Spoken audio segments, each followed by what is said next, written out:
Have you ever wondered how the pros always seem to catch a ton of fish in the summer? What if I told you today I'm going to teach you a simple 4-step process to find and catch bass just like the pros all summer long? Fishing is tough in the summer, and I used to spend my days fishing the bank with minimal luck and realized all the pros were fishing offshore. Determined to catch more fish, I spent many summers out graphing and learning how to fish offshore, and I finally figured out the secrets to how these guys are catching so many fish. Throughout today's video, I will show you the entire 4-step process I use every time I go to a lake to find fish offshore, and a lot of little tips along the way that don't get talked about very much. So stay tuned, and by the end of the video, you'll be catching fish just like the pros this summer. So step 1, before we can do anything for these offshore fish, we need to actually find these fish out here. It's the most important part of this entire process is actually step 1. If you don't do this step, you will have limited success the rest of the way throughout today's video. When I first started offshore fishing,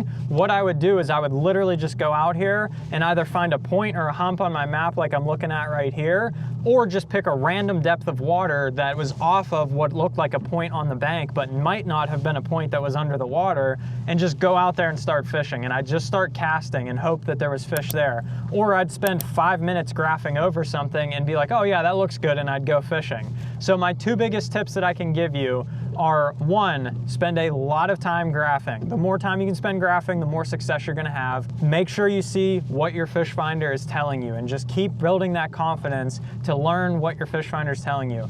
At the end of today's video, I will link a video where I went through the entire settings, how to graph, everything you need to know to break down this even further. This would take like 30 minutes for me to go through everything on here, so there's already another video about that. But know what your graph is telling you. That's gonna be a very important part of this. And the other thing is to pay attention that offshore fishing does not always mean deep. We're gonna be fishing in about 8, 10, 12 foot of water today. I used to go out and just think you had to fish in 20 or so foot of water for it to be offshore fishing. A lot of times those fish don't go out that deep. They're just looking for something that's a little bit different out here, and it's cooler water, more oxygenated water. They'll chase bait around out here. So what we have right in front of us here is a hump in the middle of the lake, and then right to the right is another point that sticks off out underneath the water. They will come out here in the summertime because either the bait is out here or that water is cooler. It's less pressure from all the people that are fishing up on the bank. But like I said, I wouldn't just pick this hump and go out here and start fishing. 1, it would take you a ridiculous amount of time to do that. And 2, just like bank fishing, this is the best way to think about it. If you were to go down a bank up there, you'd find a stretch of docks. You might have a point with the docks out there, so a point is a high percentage area, but you'll find that some of those docks have little sweet spots out there. So this is your stretch of bank, this hump.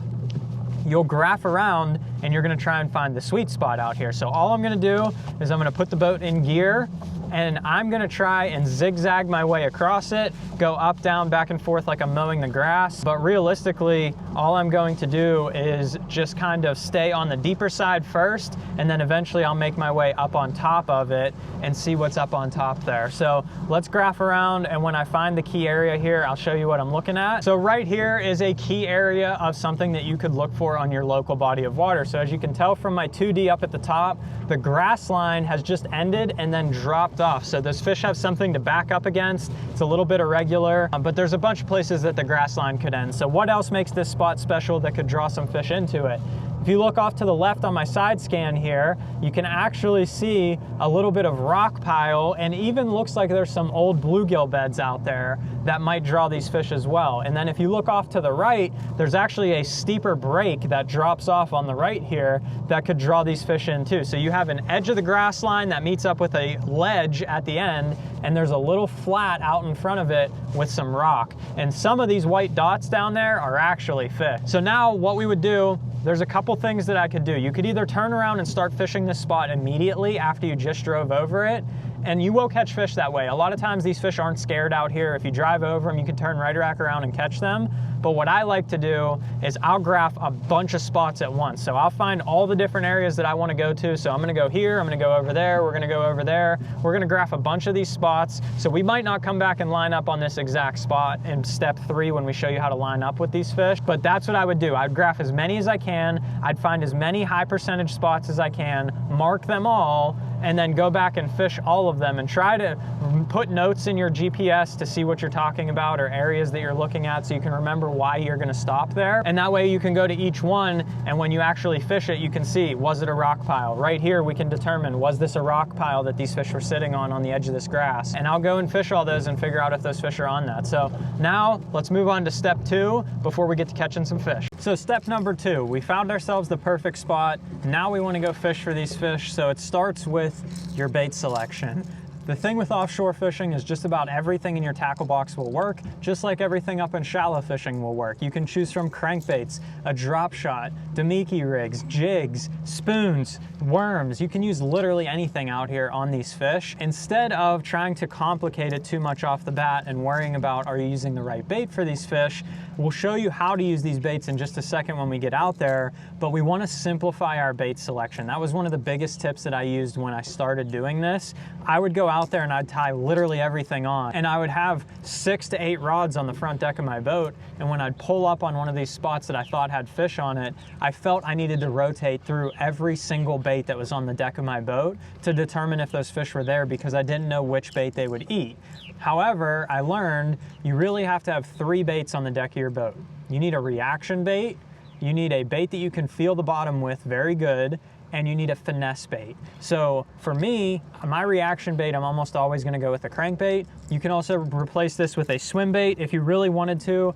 You could throw the spoon. This is gonna allow you to cover a ton of water, see if those fish are active down there, and really cover a big area that you had just grabbed. My second choice of bait is going to be what I call my feeling bait, and it's gonna be something very heavy that I can drag on the bottom and make sure those fish are down there. So I'll either go with like a 3/4 ounce football jig or something like that, or this is a 3/4 ounce Carolina rig. So usually I use somewhere between a 1/2 and a 1 ounce weight on my jig or my Carolina rig, depending on the water depth. And the reason that I use this bait is so I can graph over something, and if I think I found a rock pile, I'll turn around and I will drag this jig through there. I'm not trying to catch fish with this bait. I'm using it more as a fish finding device or structure finding device. So if I look at my graph and think I found rocks and drag this down there and I don't feel any rocks, then I know I didn't find rock. Or if I drag it down there and it feels really chunky, it's a very easy way to tell what's down there on the bottom. So I get something that's very heavy and can find those fish. You will be able to catch fish on the jig,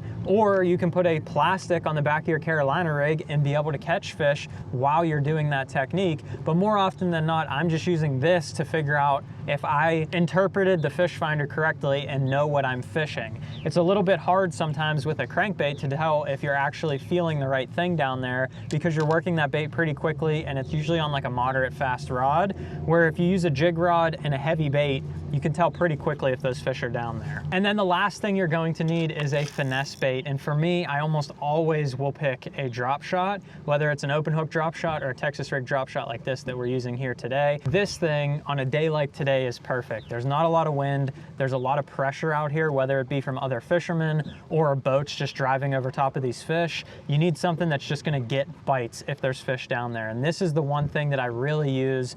You can still feel what the bottom is down there because of the drop shot weight, or you could use a shaky head with like a worm or something like that on there. Any of those baits will work. Something that's just going to get bit if there's a fish in the area, and that's gonna be your confidence builder for these offshore fish. That's what I use this for the most. I will graph around areas. When I find the perfect spot, I'll get up there and throw this in there first before I do anything else, just to tell me if there's fish there. If they're there, they're gonna bite the drop shot no matter how pressured they are. Usually it's one of the easiest baits to get them to bite on, so I'll start with that bait sometimes. We'll talk about bait rotation a little bit here once we actually get up and start fishing for these fish. It's the same thing as when you were bank fishing. If you're up there bank fishing, you have cloudy, windy conditions, you have fish that are real willing to chase, more likely than not, I'm gonna go with that crankbait fishing around the bank, or a spinner bait or whatever it might be. I'm gonna use a reaction bait and cover water.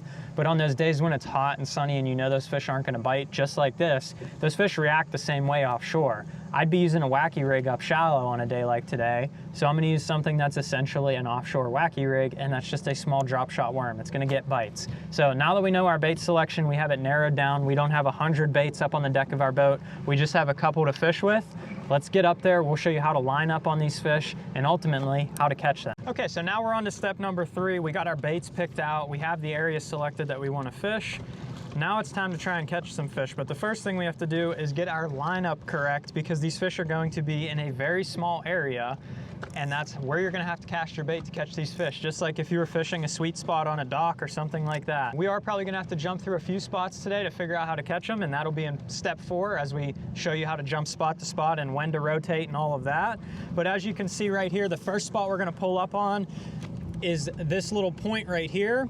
We're gonna start on the deep end and we're gonna work our way up towards the shallow spot is where we wanna cast. The other thing that's dictating that right now is that the wind is coming from the north. You always wanna try and come downwind of this. So I do have 360 that's gonna help me try and find this shell bar here, and I do have live scope to try and help me find if there's fish here. I used to do this without this technology. You can do this so far with one single graph at the console with side scan, and this with GPS and 2D, you'd be able to line up on these fish no problem. Just set your distance and get far enough away from those fish that you're able to catch them, and you'll be good to go. Get about 50 feet away from my spot. I want my bait to go about double the distance past the spot and then bring it back into the fish rather than cast it right on top of them and hope it lands where I need to land it. So I want to make sure I'm using my graph to figure out where I need to be, but I want to make sure I'm downwind of those fish, but I can double my cast distance across that spot. So now that we're all lined up, step number 4, we get to fishing and try and catch us some of these fish down here. Well, unfortunately, we struck out on that spot. The nice part about offshore fishing, while you will strike out on some of these spots, then not everyone's gonna be a home run. You only gotta spend 10, 15, 20 minutes on these spots, because if you don't get bit, they're not there. You know exactly where you need to cast. That's the whole point of doing the graphing prior. So it's a lot of, once you get all your graphing done, you just jump spot to spot until you find the fish. So we didn't get one there, we'll move on to the neck. Yep. It's a little one, but we got one. Did you get one too? No, that's grass. Oh. Thought we had 2. Sometimes you can double up when you're catching them out here on these spots, but just like that, not a big one, but we were able to line up, catch us one out here on these spots. So find them, graph them, use your bait selection for the given days, and then once you line up, you can catch some fish, and then you repeat. So we're gonna go run some other spots and see if we can catch us a bigger one. Uh-oh. Yep. Oh, we have the same fish. No, we don't. We have different fish. We have different fish. I lost one. What? No. Really? Are you sure we didn't have the same? No, we have different fish, because mine's over here. We had 2 giants on at the same time. We did. I thought we did. Your bait is connected to them. No. Yes, your bait is here. Is that not your bait? No. Is that not your sinker? Where did that come from then? What? It is, but my bait's here. Did you break one off earlier? Yeah. That's this one. That's I know wild. For a fact I broke off. That's wild. You hooked this fish earlier today. Oh my God. He ate again. So I hope you guys enjoyed today's video talking about how to find these fish offshore. Use these tips on your next trip, and if you want to learn all about how to use your graphs and find those fish, check this video out right here. Hit the subscribe button down below. Thanks for watching. See you, buddy.